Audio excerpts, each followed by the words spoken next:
우리 기독교 방송 최민기 목사의 큐티 플러스 시작합니다.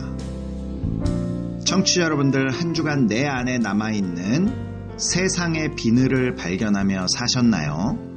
바울에게는 세상의 자랑이 그에게 벗겨져야 할 비늘이었습니다. 우리들도 하나님 앞에, 사람 앞에 항상 겸손한 주님의 질그릇 되어 살기를 소망합니다. 성공적인 그리스도인의 삶은 목표와 소망을 구별하는 것부터 시작된다고 합니다. 목표는 내 의지로 이룰 수 있는 영역을 말합니다. 하지만 소망은 내가 꿈꿀 수는 있지만 내 의지로 이룰 수 없는 영역을 말합니다. 하루에 1시간 운동을 하기로 정하고 성실히 지켜나가는 것은 목표입니다. 건강하게 되는 것은 소망입니다. 하루에 10시간 일하는 것은 목표입니다. 부자가 되는 것은 소망입니다. 하루에 1시간 성경을 읽겠다는 것은 목표입니다. 하나님의 기적을 체험하는 것은 소망입니다. 노력은 목표를 이룰 수 있지만 기도는 소망을 이룹니다. 오늘 큐티가 우리의 목표뿐만 아니라 소망을 하나님께 드리는 귀한 시간 되기를 바랍니다. 오늘 큐티를 시작하겠습니다. 오늘 본문은 사도행전 9장 19절에서 31절까지의 말씀입니다. 오늘도 머릿속으로 말씀을 이미지화하면서 등장인물, 장소, 사건 등에 유의하며 함께 듣겠습니다. 사울이 다메섹에 있는 제자들과 함께 며칠 있을새 즉시로 각 회당에서 예수가 하나님의 아들이심을 전파하니 듣는 사람이 다 놀라 말하되, 이 사람이 예루살렘에서 이 이름을 부르는 사람을 멸하려던 자가 아니냐? 여기 온 것도 그들을 결박하여 대제사장들에게 끌어가고자 함이 아니냐? 사울은 힘을 더 얻어 예수를 그리스도라 증언하여 다메섹에 사는 유대인들을 당혹하게 하니라. 여러 날이 지나매 유대인들이 사울 죽이기를 공모하더니 그 계교가 사울에게 알려지니라. 그들이 그를 죽이려고 밤낮으로 성문까지 지키거늘 그의 제자들이 밤에 사울을 광주리에 담아 성벽에서 달아내리니라. 사울이 예루살렘에 가서 제자들을 사귀고자 하나 다 두려워하여 그가 제자됨을 믿지 아니하니 바나바가 데리고 사도들에게 가서 그가 길에서 어떻게 주를 보았는지와 주께서 그에게 말씀하신 일과 다메섹에서 그가 어떻게 예수의 이름으로 담대히 말하였는지를 전하니라. 사울이 제자들과 함께 있어 예루살렘에 출입하며 또 주 예수의 이름으로 담대히 말하고 헬라파 유대인들과 함께 말하며 변론하니 그 사람들이 죽이려고 힘쓰거늘 형제들이 알고 가이사랴로 데리고 내려가서 다소로 보내니라. 그리하여 온 유대와 갈릴리와 사마리아 교회가 평안하여 든든히 서가고 주를 경외함과 성령의 위로로 진행하여 수가 더 많아지니라. 오늘 등장하거나 언급되는 인물들은 누구죠? 사울, 제자들, 예수, 하나님의 아들, 듣는 사람, 대제사장, 유대인들, 바나바, 사도들, 헬라파 유대인들, 형제들이 등장합니다. 장소는 어디죠? 다메섹과 예루살렘 교회입니다. 어떤 사건이 있었죠? 회심한 바울이 다메섹과 예루살렘에서 행한 일과 그 결과를 다루고 있습니다. 그럼 스토리텔링 해보겠습니다. 회심 후 사울은 즉시 유대인 회당으로 가서 예수님을 전했다. 듣는 사람들은 다 놀라며 당황하였다. 사울이 예수님 전하기를 그치지 않자 그들은 사울을 죽이기로 결정하고 그를 잡기 위해 총력을 기울였다. 사울은 제자들의 도움으로 간신히 다메섹을 빠져나왔다. 사울은 사도들을 만나고 싶었지만 예루살렘에는 아무도 그의 변화를 믿어주는 성도들이 없었다. 그때 바나바가 나서서 그를 보증하여 예루살렘 교회의 일원이 될 수 있었다. 사울은 전에 알던 헬라파 유대인들에게도 예수님을 담대히 전했고 그들 역시 사울을 죽이고자 했다. 사울은 당분간 그의 고향인 길리기아 다소로 파송되었다. 이 일은 모든 교회들이 성장하는데 큰 힘과 위로가 되었다. 예, 그럼 묵상으로 들어가겠습니다. 오늘도 청취자 여러분들이 본문을 묵상하시는 동안 찬양으로 듣는 대중음악 한 곡 띄워드리겠습니다. 하나님께 사랑 고백 해보신 적 있으신가요? 지금도 여전히 그렇게 고백하고 계십니까? 그 고백이 영원할 수는 없을까요? 주님을 향한 매일의 고백이 영원하길 바라며 함께 듣겠습니다. 강하솔이 부릅니다. 매일의 고백. 걸어왔던 내 걸음걸음이 쉬지워진다 느껴질 때 원치 않는 마음들이 날 붙잡을 때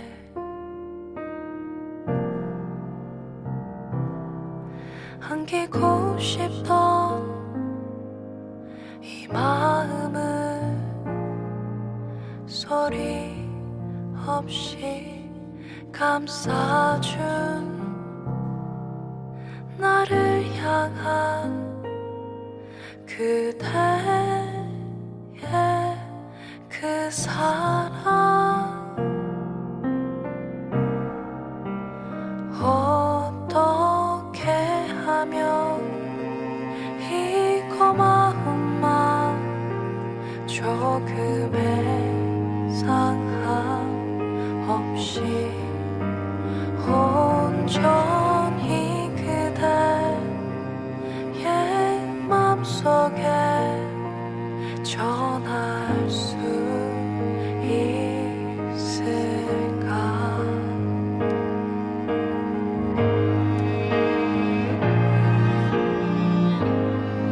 나는 오늘도 그대가 건네준 이 온기를 신고서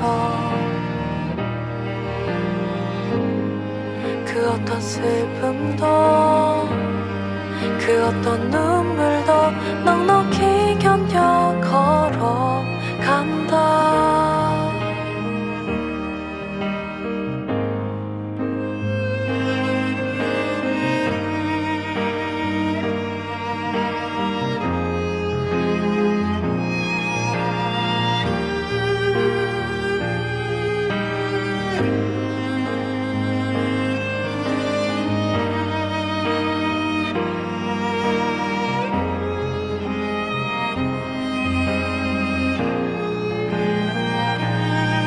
포기할 용기보다 나아갈 용기가 커진 날 보며 이제 조금은 안심하고 널 응원할 수 있겠다.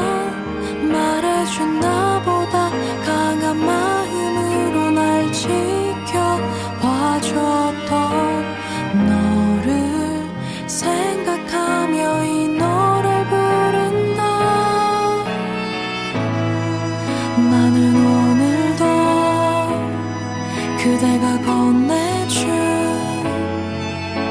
이 온기를 신고서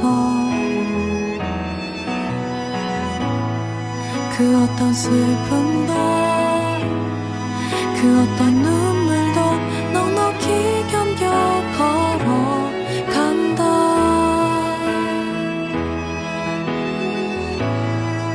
나는 오늘도 그대가 건네준 이 온기를 신고서 그 어떤 슬픔도 그 어떤 눈물도 넉넉히 견뎌 걸어간다. 넉넉히 견뎌 걸어간다.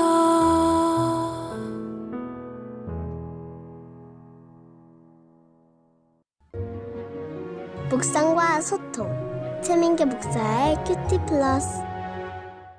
오늘 묵상 질문은 30절, 왜 형제들은 바울을 다소로 보냈나? 길리기아 다소는 바울의 고향이었습니다. 바울이 다소로 가게 된 것이 초대 교회에 어떤 의미였고, 바울 자신에게는 또 어떤 의미가 있었을까요? 이 묵상 질문으로 본문 전체를 살펴보겠습니다. 오늘 말씀은 바울이 회심한 이후에 있었던 일들을 다루고 있습니다. 회심은 바울의 즉각적인 삶의 변화를 가져왔습니다. 20절입니다. 즉시로 각 회당에서 예수가 하나님의 아들이심을 전파하니. 불과 며칠 전까지만 해도 예수 믿는 자들을 다 붙잡아 가려던 핍박자 사울이 갑자기 복음 전도자가 된 것입니다. 회당에 있던 사람들은 바울이 쇼를 하고 있다고 생각했을지도 모릅니다. 아마도 회당 내에 숨어있는 예수 믿는 자들을 색출해내기 위한 전략이라고 생각했을 것입니다. 하지만 바울은 더욱 힘있게 예수를 그리스도라고 증언했습니다. 회당에 있는 사람들은 큰 배신감을 느꼈습니다. 자신들을 도와서 예수 믿는 자들을 뿌리 뽑으려던 그들의 계획이 무산된 것입니다. 기대는 분노로 바뀌었고 결국 사울을 죽이기로 결정합니다. 유대인들이 얼마나 이를 갈았던지 사울이 성 밖으로 나가지 못하도록 밤낮 성문을 지키면서 그를 찾아다녔습니다. 23절과 4절입니다. 여러 날이 지남에 유대인들이 사울 죽이기를 공모하더니 그 계교가 사울에게 알려지니라. 그들이 그를 죽이려고 밤낮으로 성문까지 지키거늘. 예수님과의 인격적인 만남은 한 사람의 삶의 방향을 완전히 바꾸어 놓았습니다. 그리고 즉각적인 변화와 실천적인 행동으로 나타났습니다. 하지만 바울의 기질과 성격이 바뀐 것은 아니었습니다. 바울의 기질과 성격은 그대로인데 그의 삶의 내용과 그의 외침이 바뀐 것이었습니다. 이제 바울의 삶은 목표와 소망이 분명히 구별된 삶을 살게 된 것입니다. 오늘 본문은 그의 삶의 가장 큰 변화가 무엇이었는지를 우리에게 보여줍니다. 25절입니다. 그의 제자들이 밤에 사울을 광주리에 담아 성벽에서 달아내리니라.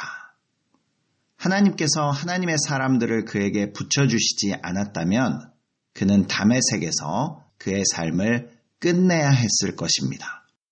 아나니아의 도움으로 다시 눈을 뜨게 된 이후 그는 다른 사람의 도움이 없이는 살아갈 수 없는 자신이 의존적 존재라는 것을 깨달았습니다. 하나님께서는 인간을 하나님 의존적 존재로 창조하셨습니다. 그것이 가장 아름답고 행복한 모습이었죠.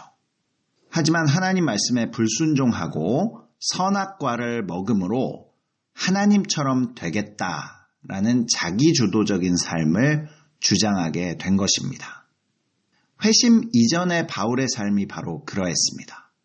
그는 세상 자랑이 많았고 누구의 도움을 받아 사는 삶이 아니라 자기 힘으로 성공적인 삶을 이룰 수 있다고 생각했습니다. 하지만 그가 예수님을 만나고 회심한 이후 그에게 나타난 가장 큰 변화는 자신은 의존적인 존재일 수밖에 없다는 것을 깨닫게 된 것입니다. 다시 말해 자신은 타인의 도움 없이는 아무것도 이룰 수 없는 연약한 자임을 발견했던 것입니다. 제자들의 도움을 받아 다메섹에서 빠져나온 이후의 삶도 그러했습니다. 예루살렘의 사도들을 만나는 일 또한 누군가의 도움이 없이는 불가능했습니다. 이 일을 이루시도록 하나님께서는 그에게 사람을 붙여주십니다. 27절입니다. 바나바가 데리고 사도들에게 가서 그가 길에서 어떻게 주를 보았는지와 주께서 그에게 말씀하신 일과 다메섹에서 그가 어떻게 예수의 이름으로 담대히 말하였는지를 전하니라. 사울은 반드시 예루살렘 교회로부터 그의 회심을 인준받아야 하는 사람이었습니다. 반드시 예루살렘으로 가서 사도들과 만나야 했습니다. 하지만 이 일 또한 타인의 도움이 없이는 안 되었습니다. 바나바 없이는 바울도 없는 것입니다. 타인이 있기에 나 또한 존재할 수 있는 것이죠. 그만큼 하나님의 사람들은 관계가 중요합니다.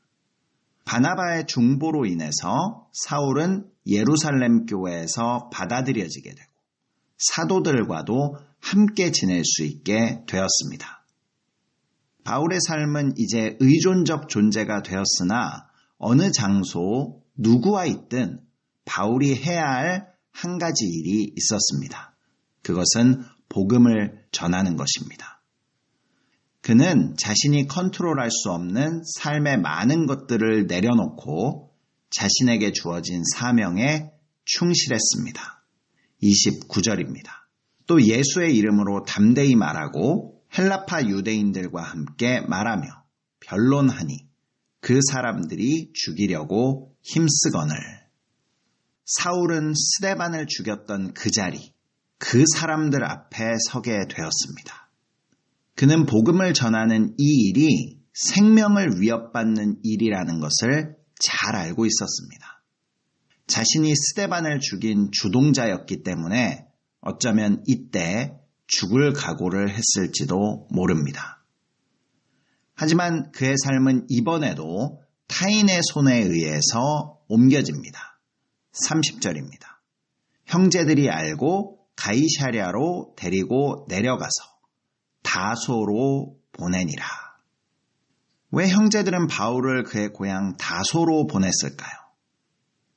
왜냐하면 바나바를 포함한 예루살렘 교회 형제들은 하나님께서 그를 어떻게 사용하실지 알았기 때문입니다. 오늘 본문에는 나타나 있지 않지만 사울은 다메섹에서 탈출한 후 예루살렘으로 가기까지 3년이라는 시간을 보내게 됩니다. 갈라디아서 1장 17절 18절입니다. 또 나보다 먼저 사도된 자들을 만나려고 예루살렘으로 가지 아니하고 아라비아로 갔다가 다시 다메섹으로 돌아갔노라. 그 후 3년 만에 내가 게바를 방문하려고 예루살렘에 올라가서 그와 함께 15일을 머무는 동안 바울이 예루살렘으로 갔을 당시는 초대교회가 형성된 지 이미 3년 이상의 시간이 흐른 뒤였습니다. 이때는 사마리아와 갈릴리까지 복음이 퍼져나갔고 교회가 세워져 있던 상황이었습니다. 그래서 예루살렘 교회는 전방위적인 복음 선포보다는 땅끝까지 퍼져나가는 교회들의 모체 교회로서 그 역할을 감당하는 것이 더 중요했습니다. 바울로 인해서 불거진 유대인들과의 갈등은 이스라엘 안에서는 득보다 실이 많은 싸움이 될 수도 있었습니다. 29절입니다. 또 주 예수의 이름으로 담대히 말하고 헬라파 유대인들과 함께 말하며 변론하니 그 사람들이 죽이려고 힘쓰거늘. 바울의 이러한 기질과 능력은 이방 지역의 교회를 개척하는 데 쓰일 감추어져야 할 하나님의 비장의 무기였습니다. 형제들은 이러한 바울을 아끼고 보호하기 위해서 그를 고향 다소로 보내게 됩니다. 이번에도 바울의 발걸음은 주변의 하나님의 사람들에 의해서 결정됩니다. 어쩌면 바울에게 다소는 돌아가기가 부담스러운 곳이었을 수도 있습니다. 그가 금의 환영할 줄 알고 기대했던 고향 사람들이 예수의 옷을 입고 돌아온 바울을 처음부터 반겨줄 리는 없었습니다. 하지만 바울은 그들에게 전해줄 예수 그리스도 보배가 있었고 다소라는 장소는 하나님의 때를 기다리며 안전하게 지낼 수 있는 곳이기도 했습니다. 다소에서의 시간은 영적인 충전을 위한 홈타운 리트릿과 같은 것이었죠.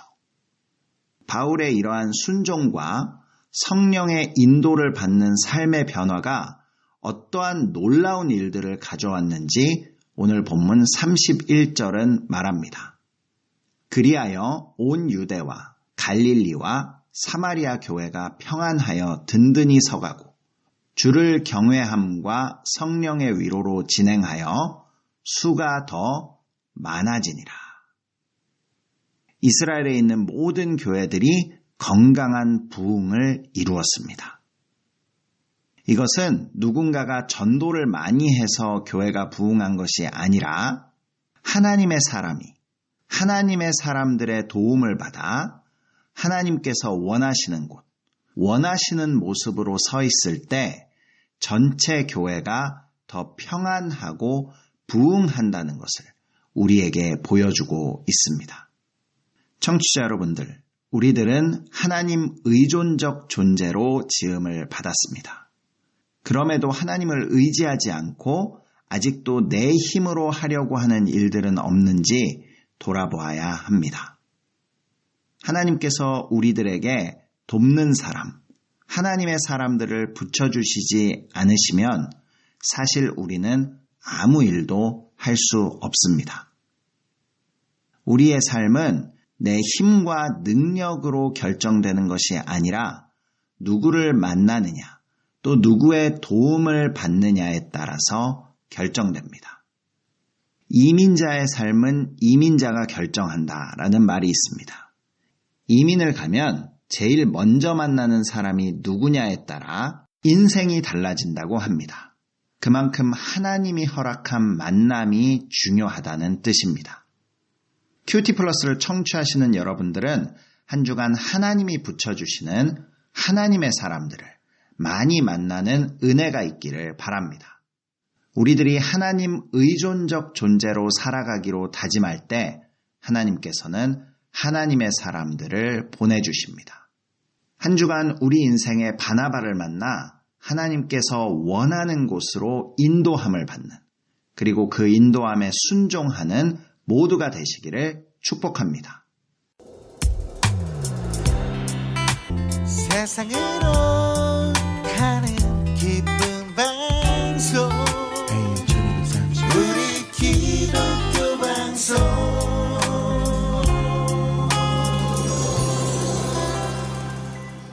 큐티 플러스를 청취하시는 방법 알려드리겠습니다.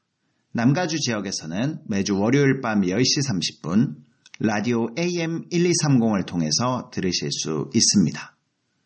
그 이외의 지역에서는 스마트폰 앱 라디오 K 1230을 다운받으시면 실시간으로 방송을 청취하실 수 있습니다. 또 유튜브에서 한글로 큐티 플러스를 치시면 지금까지 방송을 다시 듣게 하실 수 있습니다. 예, 오늘 마지막 곡입니다. 동방현주가 부르는 사명 띄워드리면서 저도 인사드립니다. AM 1230 우리 기독교 방송 큐티 플러스 최민기 목사였습니다. 한 주간 하나님의 사람들의 도움을 받으며 하나님 의존적 존재로 사시기를 바랍니다. 주님이 홀로 가신 그 길 나도 따라가오. 모든 물과 피를 흘리신 그 길을 나도 가오. 험한 산도 나는 괜찮소. 바다